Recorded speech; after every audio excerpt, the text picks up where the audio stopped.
The following is a presentation of Muddy River Sports. We started Advanced Physical Therapy 27 years ago with a vision to provide the tri-state area with the best possible physical and occupational therapy. Over the years, we've grown from 1 clinic to 15 in Illinois, Iowa, and Missouri. Along our journey, we've never lost focus on providing our patients with consistent quality care. It's our mission and our passion to help you advance.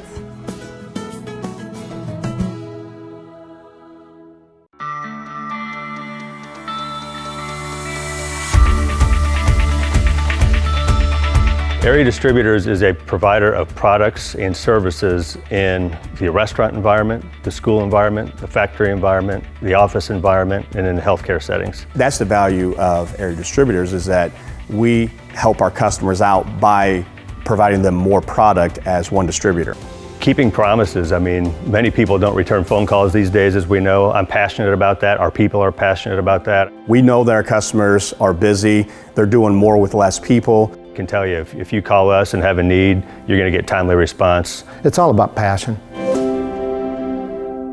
All right, it's time for another episode of Shuck on a Truck, and we are outside in February. It's not too bad. Especially for this guy, because he's heading to warm weather here really soon. I'm Muddy River Sports Editor Matt Schuckman, hanging out on the tailgate with Chicago Cubs prospect and Quincy University graduate, Riley Martin. What's up, buddy? What's up, Shuck? Thanks for having me on. I really appreciate it. You doing this. We got lucky because I had messaged you about trying to set something up, and you happen to be in town for the baseball banquet. Perfect timing. I was going to drive to Salem, though. I was willing to do that. That would have been fun. Now, I don't know if I'm ready to put a Cubs cap on you just yet. Yeah, that's what a lot of people say. One of these days, though. Yeah, that's funny. How you been? I've been doing well. Shorter off season with the fall league, but I've had a good time with it. It's been great getting to spend time with family and friends. Been training in St. Louis, P3, facility over there. It's really nice. I really feel like I've put in some good work this off season, and I'm excited to get back and get it started. February 14th, you go to the early minor league camp out in Arizona. Yep. How much do you have to, when you get there, just attack and get yourself going right away? Yeah, absolutely. It's a long season, obviously. Yeah. I've already started doing some of the mental work for the season, like just preparing my mind to be ready to compete every single day. The good thing is I'm going to the early camp, so I don't have to be 100% ready to go right as soon as I get there. Obviously, I'm ready physically and mentally. I'm ready to go, but it's nice. I get like a 2-week buffer before camp actually starts for me to, really lock it in there. But yeah, like I said, I've been doing mental work, physical, obviously, preparation, all off season. Yeah. But I'm really looking forward to it. It should be fun. Had a really good year at High A at South Bend. Yep. Right at the end of the year for the playoffs, you got promoted to Double A to help the Tennessee Smokies in their playoff. Yeah. And then you go to the Arizona Fall League. As all that progresses, does that tell you, hey, they are invested in me? Yeah, absolutely. I started the year in Low A. I was not very happy about that. Right. I remember that. But I used that as an opportunity to just work on the stuff that I had picked up in spring training and really perfect that before I could go up to High A. And I had my struggles in High A to start. First month wasn't great, but I eventually locked in and figured out how to get those guys out. And it's been fun just figuring that out every single level. As you go up, obviously the hitters get better and better. Yeah. Saw it in High A, then Double A, and then the Fall League. Right. Obviously those are probably ascending levels there. But yeah, it's fun just getting to compete every single day and really work on my craft. I had the opportunity to see you in South Bend over the summer. Got to spend a little bit of time chatting with you. I know you were busy that day. Yeah. And you pitched that night. But one of the things you and I talked about was just the little aspects of pitching. Yep. Adjusting the grip and those type of things. The way the Cubs have helped you make modifications to what you do. Yeah. Is that really what it comes down to? 100%. Is all those little bitty changes? Yeah, and I knew when I was in college here at Quincy, I knew I just needed a chance to get into a big league organization. And I knew I would explode, which just with all the data, and I'm a knowledgeable guy especially about baseball. I love baseball. I love learning. You study. I study. I love it. But yeah, just the little tweaks that we can make with just finger placement and just a little bit of less pressure on one finger. It's honestly insane how much of a difference it makes. Yeah. And we have access to all the upgraded technology, the TrackMans, the slow motion cameras. So it makes it really easy to be in a bullpen setting, throw a pitch, see what it's doing, recreate that feeling, and eventually get that pitch down. Well, that was one of the things you and I talked about Yeah. then, was the technology aspect of it, that you could break it down to such little minutia on where your finger is on the ball, where your arm angle. Just, I mean, things you talked about here, but because of the technology, you can even go further there. Yeah, and we had great coaches here, and they knew what they were talking about in terms of that stuff. But it's nice to be able to actually put real data on that and real video, see actually what's going on. Obviously, when I was here, I knew I had a good curveball. I knew I had a good high spin carry fastball. But when I really had the data to see that, it just helped make it more consistent and just make it better overall. Is there one pitch you've improved on more than any other? Well, my curveball. Okay.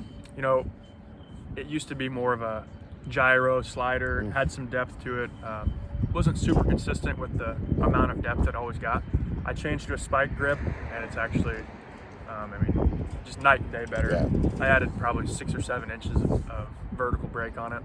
And then I actually added a slider to my repertoire. I could never get the ball to move glove side in college. I don't know what it was, I just couldn't do it. And, you know, we split the grip, little split grip whirly is what they call it. So, you know, I've been throwing that, and it's been really fun. It's been a really good pitch for me, and it's been great to just be able to keep working on it. Well, when I saw you last summer, that's what you were working on, and you went on the developmental list, which I know had people totally confused because they were like, is he injured? What's going on? But it was just a break from being on the roster to work on something specific. And it was nice. You know, they usually do that for the starters. I was a piggyback starter. I'd had a lot of innings already, and it was just a good break for me in the middle of the season to just sit down and work on something for 2 weeks, not have to worry about competition. You know, it was nice, and obviously, at the moment I was not very happy about it. I didn't want to stop competing because I love to compete. But at the end of the day, it was really the best thing for me. Helped me add just a really good pitch to my repertoire. And it really has just equalized the lefties. Not that I ever had trouble with lefties, but it's a pitch that I can throw to lefties any count, and they're not going to see it very well.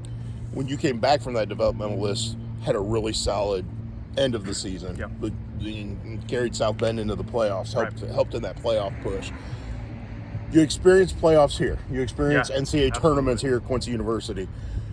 To experience a playoff level at the minor leagues, what was that like? It was awesome. You know, it was fun because the way the playoffs works in the minor leagues is if you win the first half, you're in the playoffs. And if you win the second half, you're in the playoffs. And we ended up losing in the first half. Came back and won in the second half. And it was fun because every single game was a meaningful game. You know, we came to the ballpark every single day, excited to play, excited to compete, and really having our teammates' backs and really trying to win. There's times in the minor leagues where you're in the middle of June and it's just not, you're playing to win, but if you don't win, it's not the end of the world. Like whenever we were in the playoffs hunt, it was every game was play to win, and it was really fun. Then you got bumped up to Tennessee for their playoff run. And what was, you know, it's obviously a thrill to get bumped up. But then on top of that, then to be in a playoff situation, that's got to be a great feeling. It was awesome. You know, I had just come off the IA championship. I was kind of caught off guard. We were all celebrating that night, and you know, I ended up getting called into the office and told me I was going to go to the AA playoffs, and it was fun. I didn't pitch in the first series, but I did pitch in the second series, the championship series. Pitched twice. I got the win in the first game. It was awesome. You know, I came in, and it was cool because I came into a situation where there were guys on base early in the game. Big situation. We had gone up 2 or 3 runs, and they trusted me to go in and get those outs after never playing in AA. And it was really cool to be able to just know that they had the confidence in me to do that. They showed faith in you. Not only to bump you up, but then to put you in the lineup. That's got to carry over to this year, doesn't it? Absolutely. And you know, when I went on the development list, they changed me from a piggyback starter to what they call a high leverage reliever. Anytime we get in trouble, I would be the one up in the bullpen going in the game, and that's fun. Like, you know, I love to compete like that, and just for them to have the confidence in me to do that was awesome. And yeah, it's definitely going to carry into the season. I'm looking forward to a really good season. Fall League. You went to the Arizona Fall League. How'd that go? It was awesome. I tell everybody, it was just such a great experience. You know, we were on the big league side of the spring training facility, so it really felt like we were big leaguers. Just getting to be with every other team and every other player from different teams. Yeah. We had 5 different teams on our team, so it was awesome just to get to see like their perspective, meet new guys, and really compete against some of the best prospects in minor league baseball. Well, you learn what other guys are going through. Yeah. It's easy. You know what your guys are going through, the guys you're in the clubhouse with every day. To hear that other voice, to hear that other situation, probably makes you understand the game better, doesn't it? Yeah, absolutely. And the Yankees were actually the organization that started the Whirly Grip. So we had the Yankees on our team, and it was cool just to get to talk to them and see what their philosophy is on it. Every organization is different, so just kind of getting to see like what each org does was pretty cool, and I really think it helped me a lot in my career. You got 2 weeks, like we said, where you head off. Less than 2 weeks now. Yeah. Obviously, you're hanging out here in Quincy for the baseball banquet. You get to hang with the guys. Yep. It's been fun. But then between now and then, what do you got to do to be ready to go to Arizona?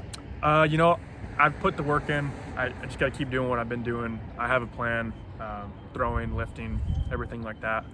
I'm just going to try to enjoy this last week that I'm home. Yeah. Spend as much time with friends and family as I can while still getting my work in. I'm not going to skip out on that. Right. But I'm looking forward to it. It's going to be fun. It's going to be, like I said, a short off season, but it's what I love to do. I love to compete. I love to grind. And well, I know we're all hoping that maybe you're in Tennessee at the start of the season, Double A. That should be. We'll see. I mean, they don't tell you until after spring training. Right. Something would have to go really wrong for me not to be there, I had to feel. Maybe you'll be in Iowa. You never know. You never know. Who knows?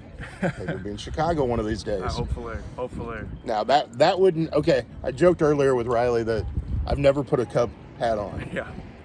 One of these days I might have to. That's what my dad says, too. He says, once they pay you, I'm wearing the Cubs gear. Well, they're already paying you somewhat. Big money comes, though, when you get to the big leagues. I hope it happens. Me too. It's going to be fun. I've dreamed of that for a long time. And, this off season, like, obviously I'm still a few steps away. Right. But I feel closer than ever. I'm just excited to keep putting the work in and really see that work come to fruition and just see all the stuff that I can get out of this season. Yeah. It's going to be fun and just something I've dreamed about for a long time. It's been awesome. You've earned it. You've earned the opportunity, and I can't thank you enough. We've had a lot of fun here behind us at the QU Stadium. Great memories. But it's fun following your career now, and I really appreciate you taking time to do this. Yes, absolutely. I had fun with it. Let's do it again. Let's do it again sometime. Let's do it. Let's do it at Wrigley sometime. Hell yeah. Maybe they'll let me pull the truck up at Wrigley. That'd be awesome. Awesome. Riley, thanks so much, buddy. Thank you. Great to see you. For Riley Martin, I'm Matt Schuckman. This has been another episode of Shuck on a Truck. Muddy River Sports. Our home, our sports.